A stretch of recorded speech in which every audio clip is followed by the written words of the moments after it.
Oke, ketemu lagi dengan saya di Hoki Dev Channel.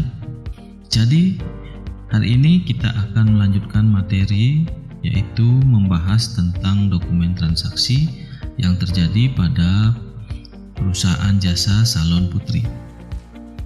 Oke, lanjut saja. Sebelum itu jangan lupa like, komen, dan subscribe. Nah, sebelumnya kita buka dulu aplikasi Mayobnya. Kita open, kemudian cari file yang sudah kita buat sebelumnya, yaitu salon putri.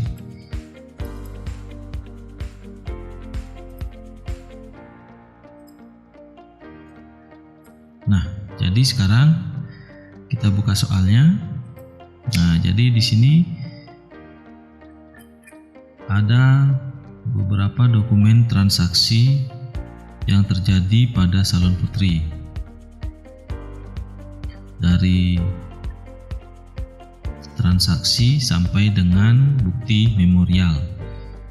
Jadi ada 20 transaksi. Nah, semua itu kita akan input pada aplikasi Mayob. Nah, untuk transaksi yang pertama, kita bahas transaksi yang pertama dulu, yaitu bukti pengeluaran kas. Nah, bukti pengeluaran kas ini untuk apa? Jadi bukti pengeluaran kas ini ditujukan untuk pembayaran gaji karyawan pada bulan November 2020 sebesar 7.500.000. Jadi pada aplikasi Mayob kita menuju ke banking. Jadi pada menu banking itu untuk mencatat semua transaksi selain penjualan dan pembelian secara kredit. Nah, yang pertama kita pilih banking, kemudian karena kita mengeluarkan uang, jadi kita pilih spend money. Nah, jadi ini adalah tampilan untuk spend money. Nah, jadi diingat, setiap transaksi yang dilakukan pada banking itu hilangkan tanda centang pada tax inklusif. Kemudian yang pertama kalian harus cek di sini apakah sudah cash in bank. Langkah selanjutnya adalah mengisi bagian check number. Jadi check number ini diisi dengan nomor transaksinya, yaitu BKK 12.1. Kemudian tanggalnya kita isi 1 Desember 2020. Dan jumlah uang yang dikeluarkan sebesar 7.500.000. Memonya kalian bisa isi, bisa tidak. Untuk sekarang kita isi dengan pembayaran gaji karyawan bulan November.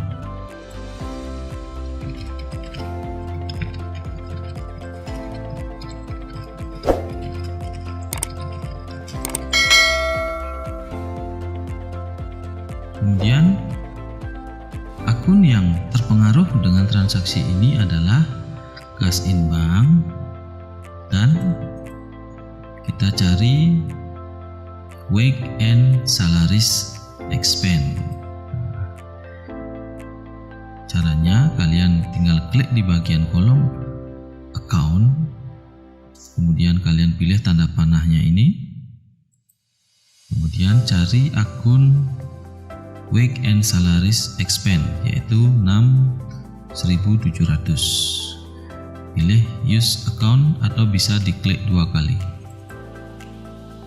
Nah, jadi kalau sudah muncul amount-nya sebesar 7.500.000. Nah, sekarang kita lihat di bagian di bawahnya ada total allocated tax, total paid, dan out of balance. Nah, di sini menunjukkan bahwa jurnal yang kita buat sudah benar.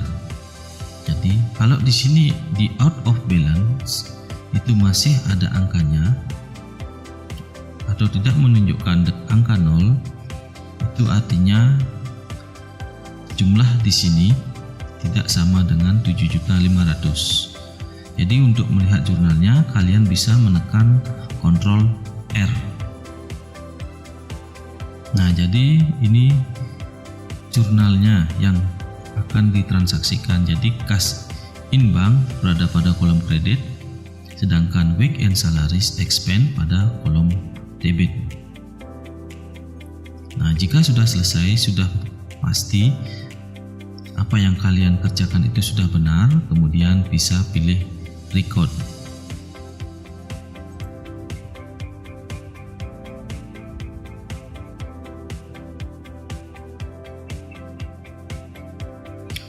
Nah, itu sudah selesai pada dokumen transaksi 1.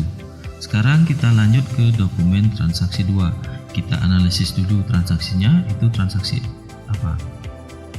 Nah, dokumen transaksi 2 ini menunjukkan transaksi kas kecil. Jadi, kita masukkan kas kecil di kolom banking. Kalian pilih spend money. Nah, kita cek dulu kas kecil. Kas kecil ini ada dua sistem, yaitu sistem dana tetap dan sistem fluktuatif atau tidak tetap. Jadi, kalau sistem dana tetap itu setiap kali ada transaksi itu hanya di jurnal sekali pada akhir transaksi. Sedangkan kas kecil dengan sistem dana fluktuatif itu dibuat setiap ada transaksi. Kita cek dulu di atas di bagian informasi perusahaan. Nah, kita cek di sini menggunakan sistem kas kecil dana tetap apa fluktuatif. Nah, di sini di pengeluaran kas pada butir B. Jadi untuk pengeluaran kas sebesar 1 juta atau kurang dibayar dengan dana kas kecil, dan sistem pencatatannya menggunakan sistem dana tidak tetap atau fluktuasi. Nah, jadi transaksi yang kedua itu menggunakan sistem dana tidak tetap. Jadi kita bisa langsung input atau entry pada Mayo. Caranya sama, kita pilih banking, kemudian pilih spend money. Setelah muncul kolom baru, kita isikan kas kecil. Nah, untuk kas kecil berbeda, jadi ada transaksi kas kecil di sini kalian bisa rubah. Kas in bank yang ada di atas kalian bisa rubah menjadi petty cash. Nah, kita lihat petty cash tidak ada di select from list.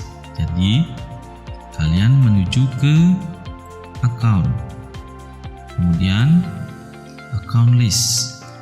Nah, kita cari petty cash dulu. Petty cash kalian rubah tipenya menjadi bank agar di setiap transaksi pengeluaran dan penerimaan kas itu bisa muncul. Caranya kalian bisa pilih tanda panah yang warna putih atau kalian klik 2 kali pada petty cash ini. Kita ubah account tipenya menjadi bank. Setelah itu oke. Kemudian di close. Nah, kembali lagi ke kolom spend money. Jadi kita rubah kas in bank ini menjadi petty cash. Nah, setelah berubah, kemudian menuju ke check number sama. Kita lihat di sini nomornya V121. Kemudian tanggalnya kita rubah menjadi 2 Desember 2020. Kemudian jumlah amount-nya itu sebesar 750.000. Memonya kalian isi dengan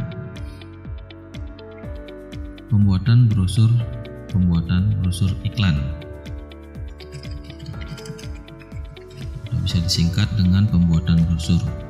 Kemudian akun yang kedua yang terpengaruh pada transaksi ini kalian bisa isi dengan advertising expense atau beban iklan. Kita pilih akunnya, kemudian kalian record.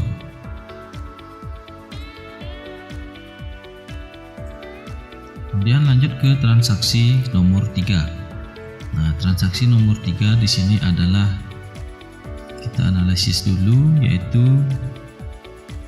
diterima dari bukti pengeluaran kas diterima dari Nyonya Ria sejumlah 2 juta untuk pelunasan faktur nomor 11 F11-12 tanggal 25 November. Jadi di sini ini adalah bukti penerimaan piutang. Nah, kalau ada soal seperti ini, kalian masuk ke sales, kemudian pilih dengan receive payment. Ini untuk mencatat transaksi pelunasan piutang. Kemudian, nah sekarang muncul kolom baru yaitu receive payment. Kita isi yang pertama customer-nya siapa. Customer di sini adalah Nyonya Ria. Nah, kemudian kita pilih Nyonya Ria. Kemudian ID-nya kalian isi dengan BKM 12-1. Kemudian tanggalnya 3 Desember 2020. Kemudian isi amount receive-nya. Berapa jumlah uang yang kita terima? Yaitu sebesar 2 juta. Setelah itu kita cek di bawah di invoice-nya. Nah, di sini ada kodenya F11-12. Nah, kemudian setelah itu kalian klik di sini. Dari amount receive kalian jangan dulu mengklik apa-apa. Setelah itu arahkan kursor ke amount upline. Kalian klik di sini sehingga muncul angka 2 juta. Setelah itu tekan enter. Nah, sehingga pada bagian bawah out of balance-nya adalah 0. Nah, setelah selesai, seperti biasa kalian tekan record.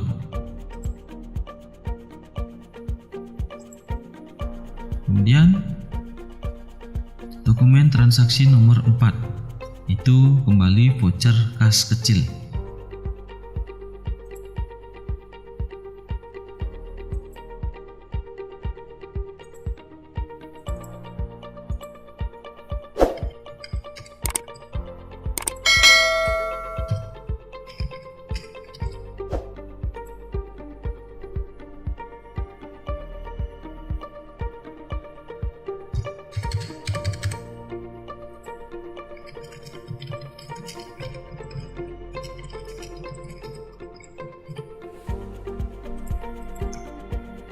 Untuk jurnalnya di sini adalah pembayaran rekening listrik dan telepon sebesar 700.000.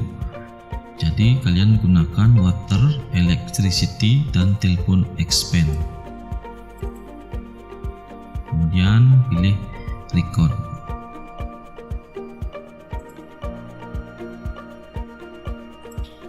Lanjut ke transaksi nomor 5. Nah, transaksi nomor 5 di sini adalah faktur kepada Nyonya Rinda, biaya jasa rias pengantin. Nah, untuk transaksi dokumen transaksi nomor 5 kita pilih banking, receive money. Kemudian kita isi ID-nya dulu dengan F12-1, kemudian tanggalnya adalah tanggal 6 Desember. Kemudian amount receipt-nya berapa? Kemudian memonya isi dengan biaya jasa rias pengantin.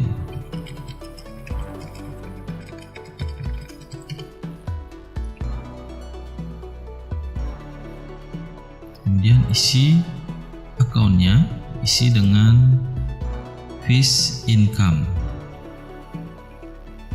Jadi fees income ini adalah pendapatan jasa. Nah, untuk mengeceknya kalian bisa cek jurnalnya dengan cara menekan Ctrl R. Jadi jurnalnya adalah kas di debit dan fees pendapatan di kredit atau fees income. Kalau sudah, kita pilih record, kemudian cancel.